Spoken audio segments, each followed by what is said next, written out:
Can you talk about belief and how to deconstruct beliefs? Okay. So, first of all, belief is a reached or arrived at conclusion or judgment about how something is, about a who, a what, a when, a how. And more important than it's an arrived at conclusion or judgment, it is then the precursor for behavior. Okay. And I think that's the most essential thing for people to understand, is that belief becomes behavior. Mm-hmm.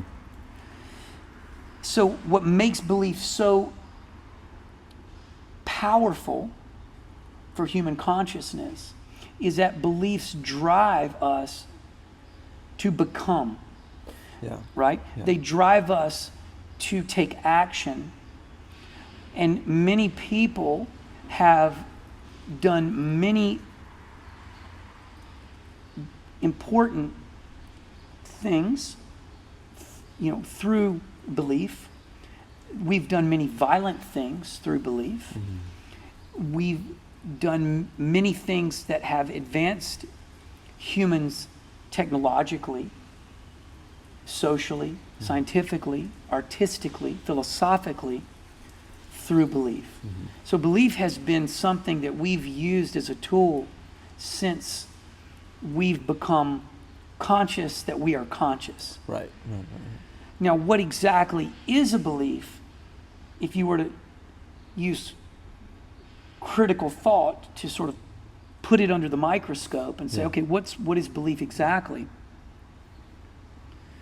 It's something that you typically have arrived at by using some type of experience, which you'll then call evidence, to reach some conclusive, Proof. you'll call it, could be, you could consider it proof. Mm-hmm. But belief is not proof. Proof is what substantiates the belief. Okay. Proof is what I need to form the belief. Mm-hmm. When I get that proof, now it's very easy for me to transform, proof into belief. Mm-hmm. In other words, it's an ingredient Mm-hmm. that helps me build belief, is proof or Right. evidence. Yeah. And so, as an example, you believe that the plane that you're going to get on is going to take off, it's going to fly, and it's going to land. And that is why you buy the ticket, and that is why you get on the plane. Yeah. Your proof or your evidence that it works 99.9% of the time is that you have flown, you've known people that have flown, you've watched people fly, you've read about flying, you've seen statistics on flying, you've gathered a lot of evidence that flying is safe. Yeah.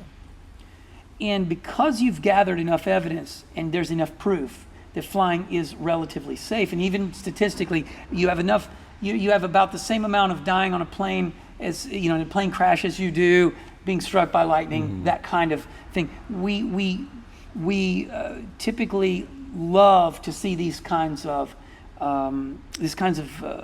evidence, and we love this kind of mathematical, Analogies. yes, that demonstrates just how factual plane safety is. Right.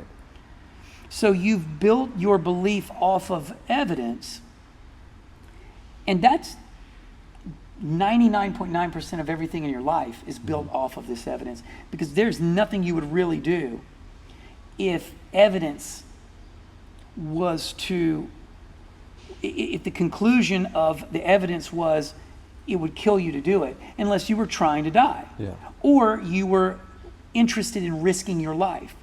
So the riskier your behavior typically suggests the riskier you're intending or interested in being. So belief can also be interchanged with opinion, but it also can be understood sometimes as preference, but they're different. As an example, if you believe that chocolate is better than vanilla, it's because there is typically some evidence and fact that demonstrates something that is important to your analysis of quality. So in other words, the qualities of chocolate, maybe it's what's in the cacao, maybe it's what medicinal qualities are present, what nutritional qualities are present, and then you say chocolate is better than vanilla for these reasons. Yeah. That, what might have originally been an opinion, which is a preference. I just like the flavor of chocolate. Yeah. Then when I started doing research, I actually found that chocolate has much higher nutritional content. It's, it does this for that, and so it's easy for an opinion and a preference and a belief to start dancing with one another and suddenly become the lines become quite blurry. Yeah. But preference is really understood as genuine personal preference. I just like the flavor of chocolate more than I like the flavor of vanilla. I don't believe vanilla is better than chocolate. Right, it's a different story. Right. My opinion is chocolate is tastier than vanilla, but of course it's a subjective opinion. And human beings are full of opinion.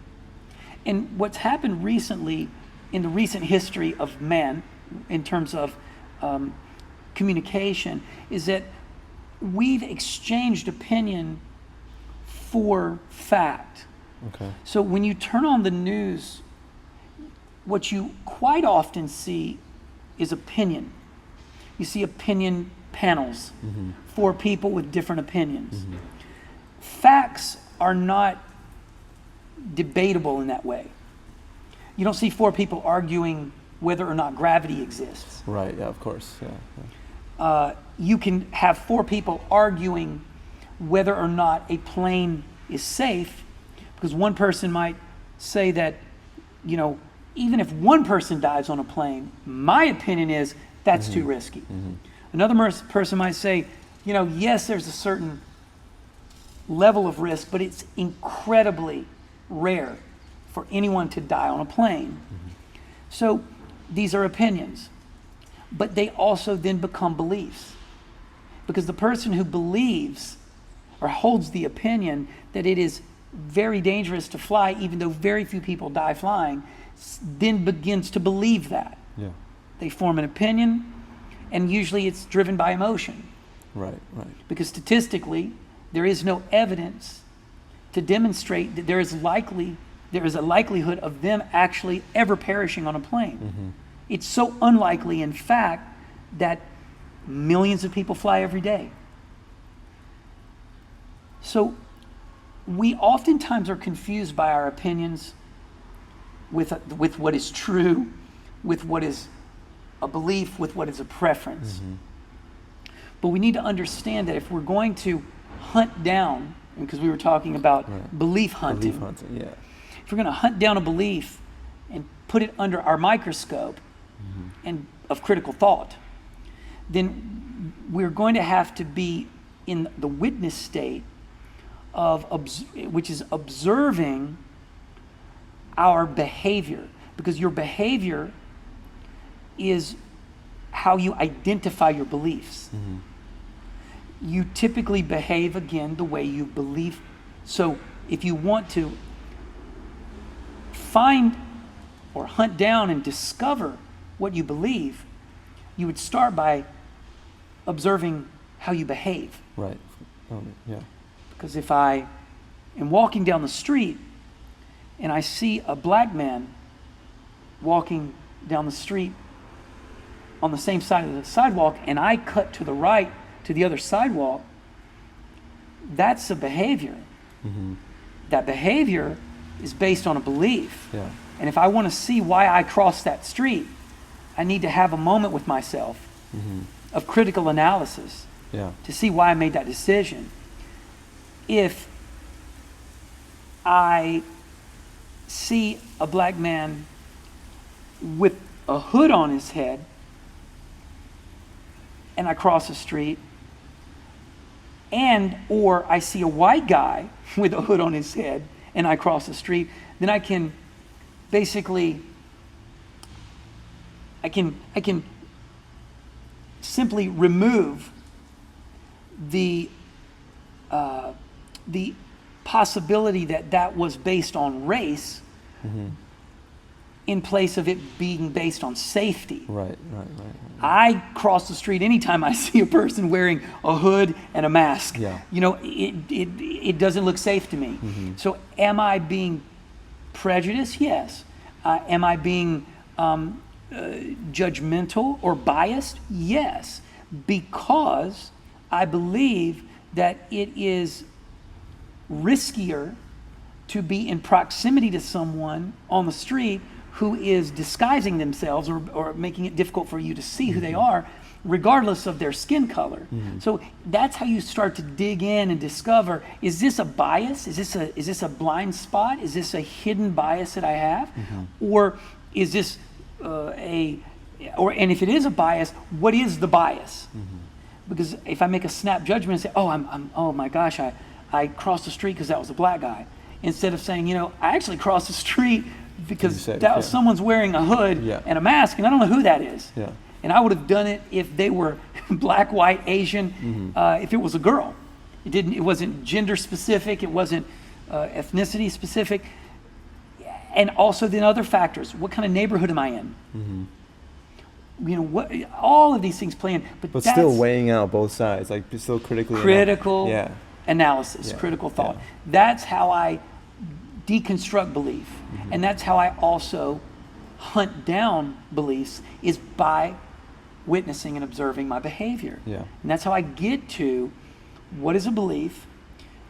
I don't necessarily know how I form that belief. I can keep uncovering and keep, I can stay with the problem longer and longer and longer until I understand its origin, which is really powerful. Yeah. And it says a lot about my ability to concentrate. But what is really crucial is that I am willing to hunt the beliefs and understand, if there is hidden bias there, what does drive my behavior, and am I confusing beliefs with opinions, with facts, with preferences, and then understanding better, who I am and how I'm operating. I basically am constantly putting my operating system under the microscope, and I am observing it.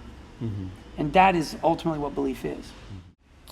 Okay, so I get belief, and I get how belief and non-belief could be used as a tool. Okay. But if you believe in non-believing, isn't that contradictory? Yes. It is contradictory when you sort of experience it at face value. It's just like, you're like, whoa, if you believe that belief is if you're telling me you believe in nothing, isn't nothing something? Because it's suggesting that non-belief is something. Yes. And what's important to unpack about this is to understand that, number one, I'm not advocating for believing in nothing. Okay. I'm advocating for understanding that belief is one side of a coin, and on the other side of the coin is non-belief. In other words, the origin of belief is human consciousness. If human consciousness does not exist, in turn, belief does not exist. So Right. belief is the product of consciousness. Therefore, it's not permanent. It's an impermanent, Right. let's call it an impermanent construct or concept Sure. of human consciousness. Understanding that belief, that it changes, how it's formed, how it is brought into existence, how it's destroyed. We understand that it has a very temporal nature. Mhm. It's not something that really endures. Belief is stubborn, but it's actually not that durable in a Mhm. way. It can, that's because everyone has their own variation of belief. So so it is, it is stubborn, but like a virus, it's only durable in the sense that it keeps mutating Mm. and it keeps changing. So we as humans have always believed, but our beliefs keep mutating and changing. And so belief sticks around like a virus does. It just keeps changing shape and form and adapting. Yeah. So it is durable, Yeah. but the individual belief itself is not durable because it's always changing. Right. And it's not something that's usually ever very consistent because each person believes their own variation of a myth, Mm-hmm. of a concept, of an idea. Because since we are individual in consciousness and we're individual, we have subjective reality, subjective thought, and subjective experience, intake of experience. There's no way we can actually even share the same exact belief Right. Of course. Yeah.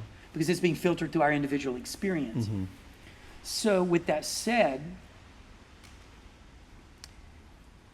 non-belief is to understand that belief is made up, it is a product of imagination, Mm-hmm. and that you can use it as a tool for achieving certain things. Mm-hmm. And when I say I don't believe in belief, when I say that I reject belief, what I'm suggesting is that because I understand what belief is, I can in fact kill belief Uh-huh. and then allow it to actually be in proper service to me, Right. as opposed to be belief's slave. Mm-hmm. I'm not going to be controlled by what I believe Mm-hmm. because I understand that belief is in my control. Yeah. I make up beliefs. Right. Beliefs don't make up me. And that's the big distinction that a lot of people really have trouble. I think they could arrive at it much faster if they weren't so fixed Right. in their right, positions about how the world works. It really takes a very fluid individual to understand belief in this way because this is a very fluid concept. It's fixed and fluid, which we talk about in a different tutorial, but it is understanding that if you are very fluid and you understand that tools can be used and changed and modified and come and go, then you can then apply that to belief and understand how it works with belief, and then you can work with the concept of destroying all your beliefs. Just literally, I like to say just burning them to ash so that you can rebuild them over and over again and make sure that they're in service to the current you. Right. That they're in service to the current evolving, ever-changing you. Mm-hmm. But to be using a belief that you developed and built and constructed at age 7 to make decisions at age 47. Yeah. It wouldn't align. This may not align. No. It may not be it's very likely it's not in service to you. Yeah. And so that is, the deconstruction of belief.